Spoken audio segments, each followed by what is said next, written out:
ఓం నమ శివాయ శ్రీమాత్రే నమ. మిత్రులకి శ్రేయభిలాషులకి అలాగే నన్ను ఎంతగా ఆదరిస్తున్న యూట్యూబ్ ప్రేక్షకులందరికీ కూడా పేరు పేరు ధన్యవాదాలు. మిత్రులారా, మీ అందరికీ పరాదేవత ఎల్లవెల్లలా మీతో ఉండి మీ మనోవాంఛ నెరవేర్చాలని మనస్ఫూర్తిగా కోరుకుంటున్నాను. ఈరోజు మనం ఒక అద్భుతమైన తాంత్రిక ఉపాయం తెలుసుకుందాం.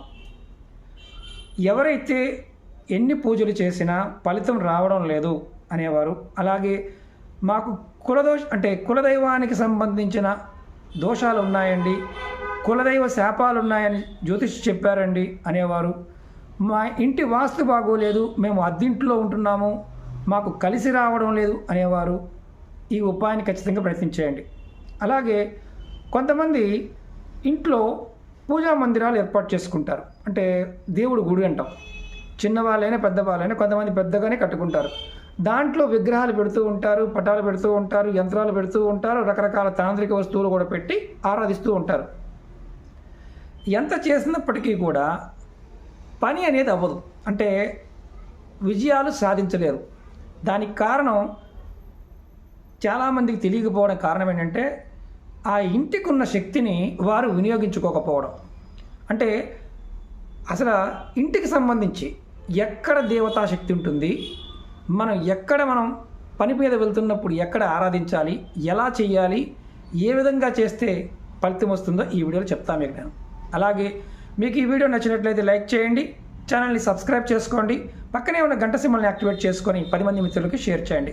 ఎందుకంటే ఈ అద్భుతమైన తేలికైన తాంత్రిక ఉపాయం. ఇక్కడ మతము, జాతి, కులం ఇలాంటివంటూ ఏమీ లేవు. ఎవరైనా ఈ ఉపాయాన్ని చేయవచ్చు. అద్దింట్లో ఉండేవారు కూడా నిర్భయంగా ఈ ఉపాయాన్ని చేయవచ్చు. ఎందుకంటే చాలామంది మేము అద్దింట్లో ఉంటామండి గురువుగారు, మాకు పూజా మందిరం లేదు, అంటే మేము ఏదో చిన్న గూడు పెట్టుకున్నాము, అక్కడ చేస్తున్నాము, అయినా కలిసి రావడం లేదు అనేవారు కూడా ఈ ఉపాయాన్ని నిర్భయంగా చేయవచ్చు. మనం ఇల్లు కట్టినప్పుడు అంటే చాలామంది ఏంటంటే ఇంటికి ఒక సపరేట్గా ఒక దేవత పెట్టుకోవడానికి ఒక బల్ల కావచ్చు, ఒక రూమ్ కావచ్చు కట్టుకుంటూ ఉంటారు. అందులో దేవత విగ్రహాలు పెట్టిన తర్వాత కులదైవానికి సంబంధించి పూజలు కూడా చేస్తూ ఉంటారు. కానీ శాస్త్రం ప్రకారం, వాస్తు ప్రకారం మన ఇంటికి సంబంధించిన శక్తి ఎక్కడ ఉంటుంది అనేది చాలామందికి తెలియదు. మనం ఎవరైనా సరే, మీకు ముఖ్యంగా ఏ పని అయినా అనుకున్న పని అవ్వడం లేదు అన్నప్పుడు మీరు వాస్తు చూయించుకుంటూ ఉంటారు, ఇల్లు కలిసి రావడం లేదు అంటూ ఉంటారు. ఇల్లు కలిసి రావటం అనేది చాలా వరకు 99.9% మీ ఇంటిలో ఉండే ఆ శక్తిని మీరు ప్రతిరోజు కూడా ఆ సమయంలో పూజ చేయటం వల్ల, నమస్కారం చేసుకోవడం వల్ల అది మీకు వస్తుందన్న విషయం మీకు తెలియకపోవడం. 3 రోజుల్లోనే ఈ ఉపాయాన్ని చేస్తే మీరు అనుకున్న పనులు అవుతాయి. అలాగే దీర్ఘకాలికంగా అవ్వకుండా ఉన్న పనులు, అంటే వ్యాపారం కావచ్చు, రియల్ ఎస్టేట్ కావచ్చు, పిల్లల పెళ్ళిళ్ళు కావచ్చు, ఇలాంటివి కూడా ఈ ఉపాయం చేయడం వల్ల పనులు పూర్తవుతాయి. మీరు మీ పూజా మందిరంలో ఎలాగైతే పూజ చేస్తారో, ఎన్ని పూజలు చేసినప్పటికీ కూడా ప్రతిరోజు కూడా మీరు ఇంటి మెయిన్ దర్వాజా, అంటే గేటు కాదు, మనకి ఇంటిలో మొట్టమొదటి దర్వాజా ఏదైతే ఉంటుందో ఆ మెయిన్ దర్వాజా దగ్గర దైవస్థానం ఉంటుంది. అంటే మన శక్తులు అన్నీ కూడా ఎలాగైతే మన శరీరంలో ఉంటాయో, ఇంటికి సంబంధించిన దైవశక్తి మెయిన్ దర్వాజా పై భాగంలో ఉంటుంది. చాలామందికి తెలియదు. మీరు ఎవరైనా సరే మనం మామూలుగా చూస్తూ ఉంటాం, మన ఇంటిలో వచ్చేటప్పుడు బయట కొన్ని దేవతా పటాలు పెట్టుకుంటూ ఉంటాం, గజలక్ష్మి కావచ్చు. అలాగే ఇంటి లోపల కూడా గణపతిని పెట్టుకుంటూ ఉంటాం, లక్ష్మీదేవి పెట్టుకుంటూ ఉంటాం, ధనలక్ష్మిని. అంటే లక్ష్మి వచ్చేటప్పుడు మనం నమస్కారం చేసుకుంటూ ఉంటాం. అంటే వెళ్తున్నప్పుడు, ఇంటి నుంచి బయటకు వెళ్తున్నప్పుడు తెలుసో తెలియకో నమస్కారం చేసినప్పటికీ కూడా ఫలితం ఉంటుంది. కానీ వాస్తవం ఏంటంటే ఏ పటం ఉన్నా పటం లేకపోయినా సరే గుమ్మం పైన, అంటే కింద గుమ్మం ఉంటుంది, పై కమ్మి భాగం ఏదైతే ఉంటుందో అక్కడ ఆ ప్రదేశంలో ఇంటికి సంబంధించిన ఇంటి శక్తి ఏదైతే ఉంటుందో దైవశక్తి అక్కడ ఉంటుంది. మీరు ప్రతిరోజు కూడా స్నానం చేసిన తర్వాత నిత్య పూజ చేసుకుంటున్నప్పుడు ఖచ్చితంగా మీ ఇంటి గుమ్మానికి సాంబ్రాణి పుల్లతో ధూపం చూపించాలి. అలాగే మీరు పటం పెట్టుకున్నా పటం పెట్టుకోకపోయినా మీరు ఇంటి నుంచి బయటికి వెళ్తున్నప్పుడు ఖచ్చితంగా నమస్కారం చేసుకోవాలి. మనసులో ఉన్న ఏదైతే ఏ పని మీద వెళ్తున్నారో ఆ కార్యం నాకు సక్సెస్ఫుల్గా పూర్తి అవ్వాలి అని కోరుకోవాలి ప్రతిరోజు. ఇది అద్దింట్లో ఉన్న ఆ పని చేయాలి. అలాగే ఇంటి లోపల నుంచి మీరు బయటికి వెళ్తున్నప్పుడు ఈ పని చేయాలి. అలాగే మీరు బయట నుంచి ఇంటిలోకి వస్తున్నప్పుడు కూడా మీ మనసులో గుమ్మం పైభాగం చూసి నేను ఏదైతే ఈ ఇంట్లో నేను ప్రవేశిస్తున్నాను కాబట్టి నాకు మనశ్శాంతి, కుటుంబ శాంతి, కుటుంబంలో ఎటువంటి గొడవలు లేకుండా ఉండాలి, అష్టైశ్వర్య భోగభాగ్యాలు కలగాలి, నాకు ఈ ఇల్లు నాకు వృద్ధి కలగాలి అని కోరుకోవాలి. ఇలా మీరు ప్రతిరోజు చేస్తూ ఉంటే మీ జీవితంలో మీరు ఎదుర్కొనే అనేక రకాల సమస్యల నుండి మీరు బయటపడతారు. ఖచ్చితంగా 3 అంటే 3 రోజులు మీరు ప్రయత్నపూర్వకంగా ఏదైనా పని మీద వెళ్తున్నప్పుడు, ఇంటి నుంచి బయటకు వెళ్తున్నప్పుడు కూడా మీరు ఆ పైన ఉన్న గుమ్మానికి, పటాలు లేకపోయినా పర్వాలేదు, గుమ్మానికి నమస్కారం చేసుకొని నేను వెళ్తున్న పని ఖచ్చితంగా దిగ్విజయంగా పూర్తి కావాలి, సక్సెస్ఫుల్గా నేను ఆ పని కంప్లీట్ చేయాలి అని కోరుకుని వెళ్ళొచ్చు. విద్యార్థులు చేయవచ్చు. ఎందుకంటే మన ఇంటిలో దైవస్థానం ఈశాన్య భాగంలో ఉంటుంది. మనం చాలామంది అక్కడే పూజ చేస్తూ ఉంటాం. మన ఇంటికి సంబంధించిన బలం అనేది గుమ్మం పైన మాత్రమే ఉంటుంది. ఇది గమనించాల్సిన విషయం. మీకు ఇప్పుడు అనుమానం ఉంటుంది, నా ఇంటికి 4 దర్వాజాలు ఉన్నాయి గురువు గారు, అంటే తూర్పు వైపు ఒకటి ఉంది, ఉత్తరం వైపు ఉంది, పడమర వైపు ఉంది, నేను ఒక్కొక్కసారి ఒక్కొక్క గుమ్మం దగ్గరికి వెళ్తూ ఉంటాను, అప్పుడు ఎలా అని అడుగుతారు.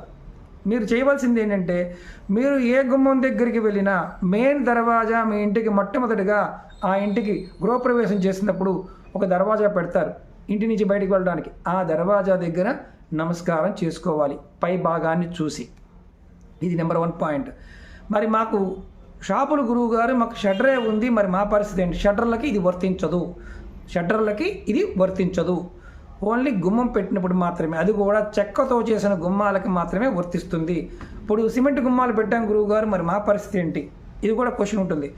మీరు మామూలుగా ఆ భాగం నుంచి వెళ్తున్నప్పుడు నమస్కారం చేసుకుని వెళ్ళటం. అలాగే గుమ్మం కింద భాగంలో ఏదైతే కమ్మి ఉంటుందో దానికి ఖచ్చితంగా వారానికి ఒక్కసారన్నా పసుపుని రాయటం లాంటిది చేయాలి. సిమెంట్ గుమ్మం అయినప్పటికీ అక్కడ కూడా నమస్కారం చేసుకోవచ్చు. 3వ పాయింట్ ఏంటంటే, ఇంకొక అనుమానం ఏంటంటే, అద్దె ఇంట్లో ఉంటున్నాం కాబట్టి ఇది మాకు సరైన దారి లేదు, అప్పుడు కూడా చేయవచ్చా? మీరు ఇంటి నుంచి బయటికి వెళ్ళి ఏదైతే ముఖద్వారం ఉంటుందో, తలుపు ఉంటుందో దాని పైభాగంలో చూసి నమస్కారం చేసుకోండి. ఇంట్లోకి వచ్చేటప్పుడు కూడా అలాగే చేయండి. ఖచ్చితంగా 3 అంటే 3 రోజుల్లోనే మీరు ఏదైతే అనుకుంటారో ఆ సమస్త కోరికలు తీరడానికి అవకాశం ఉంటుంది. అలాగే దీర్ఘకాలికంగా అవని పనులు ఏదైనా సరే ఖచ్చితంగా 16 వారాలు చేస్తే, అంటే ఇప్పుడు రెగ్యులర్గా 16 వారాలు అంటే మనకి ఒక 4 నెలలు 5 నెలలు సమయం మీరు రెగ్యులర్గా చేస్తూ ఉన్న చాలా సంవత్సరాల నుంచి పెండింగ్లో ఉన్న పనులు కూడా అవుతాయి. అంటే ఉదాహరణకి పొలాలు, స్థలాలు, ఇల్లు, ఇలాంటి గొడవలు ఇలాంటివి కూడా ఏదన్నా ఉన్న కొన్ని సంవత్సరాల నుంచి తీరనివి కూడా తీరిపోతాయి. మీ ఇంటి గుమ్మానికి ఆ శక్తి ఉంటుంది. అక్కడే ఇంటికి సంబంధించిన శక్తి అక్కడ ఉంటుంది. చాలామందికి తెలియదు. ఇది ప్రయత్నపూర్వకంగా చేయండి, ఫలితం వస్తుంది. మీరు ఎవరైనా సరే ఇలా రెగ్యులర్గా బయటికి వెళ్తున్నవారు, గుమ్మానికి నమస్కారం చేసుకుని వెళ్తున్నవారు, మీరు ఎవరైనా సరే ఖచ్చితంగా కామెంట్ చేయండి. మీరు ప్రయత్నం చేసిన తర్వాత కూడా ఖచ్చితంగా కామెంట్ చేయండి. ఎందుకంటే ప్రాక్టీస్ చేసినప్పుడు మీకు అర్థమవుతుంది. ఇది ఆడవారైనా మగవారైనా ఎవరైనా చేయవచ్చు. దీనికి నియమ నిబంధన అంటూ ఏమీ లేదు. అంటే పీరియడ్స్ టైంలో ఉన్నాం గురువుగారు, ఎవరైనా మరణించి ఉన్నారు గురువుగారు, ఇలాంటివి ఏమీ లేవు. ఇది నిత్యం చేయండి. మీ ఇంట్లో పూజా మందిరంలో ఎంత శక్తి ఉంటుందో అంత శక్తి మీ గుమ్మానికి ఉంది. అందుకని పూర్వం రోజుల్లో గుమ్మానికి చాలా విశేషంగా పూజ చేసేవారు, నమస్కారం చేసుకుని వెళ్ళేవారు. అలా చేసేవారు ఎవరైనా ఉంటే ఖచ్చితంగా కామెంట్ చేయండి. అలాగే మీకు ఈ వీడియో నచ్చినట్లయితే లైక్ చేయండి, ఛానల్ సబ్స్క్రైబ్ చేసుకోండి, పక్కనే ఉన్న గంట సింబల్ని యాక్టివేట్ చేసుకొని 10 మంది మిత్రులకి షేర్ చేయండి. చాలామంది మిత్రులు అడుగుతున్నారు గురువుగారు మీ అపాయింట్మెంట్ కావాలని. వీడియో డిస్క్రిప్షన్లో నెంబర్ ఉంది, మీరు కాంటాక్ట్ చేయవచ్చు. అలాగే తాంత్రిక వస్తువులు పాయింట్ ఆఫ్ వ్యూలో కూడా ఇంద్రజాల అజోడి లాంటివి కూడా మీకు ఆ నెంబర్కి కాంటాక్ట్ చేస్తే వాళ్ళు చెప్తారు, డీటెయిల్స్ చెప్తారు. మీరు ఎవరైనా సరే ప్రయత్నపూర్వకంగా ఈ ఉపాయాలని ప్రయత్నించేయండి. నమ్మకం లేనివారు, అంటే నాకు నమ్మకం లేదు ఇవన్నీ జరగవు అనుకునేవారు పొరపాటును కూడా ప్రయత్నం చేయమాకండి. అలాగే ముఖ్యంగా ఇంకొకటి ఏంటంటే, ఏ ఉపాయం చేస్తున్నప్పుడైనా సరే మీకు సమయము, సందర్భము, అంటే ఇది ఏ టైం అయినా చేయవచ్చు, ఈ ఉపాయానికి ఎటువంటి నియమ నిబంధన లేదు అని చెప్పాను. అది మీరు ఎప్పుడు బయటికి వెళ్తున్నా, ఏ పని మీద బయటికి వెళ్తున్నా ఖచ్చితంగా నమస్కారం చేయాలి. దీనివల్ల కలిగే లాభం, ఇంకొక లాభం ఏంటంటే, మీ కులదైవానికి సంబంధించిన, అంటే మీ కులదైవం తెలియకపోయినా, మీ ఇంటి దైవం తెలియకపోయినా, మీరు ఆ ప్రదేశంలో ఆ దేవత ఉంటుంది కాబట్టి నమస్కారం చేసుకుని వెళ్ళటం వల్ల ఫలితం ఉంటుంది. అలాగే ఎవరైనా సరే ఒట్టి గుమ్మమే ఉంది గురువుగారు అనేవారు, గుమ్మం లోపల పైభాగంలో మీరు లక్ష్మి, అంటే గజలక్ష్మి బొమ్మ పెట్టుకోవచ్చు, లేదా రాముల వారి పట్టాభిషేక పటాన్ని కూడా మీరు పెట్టుకోవచ్చు.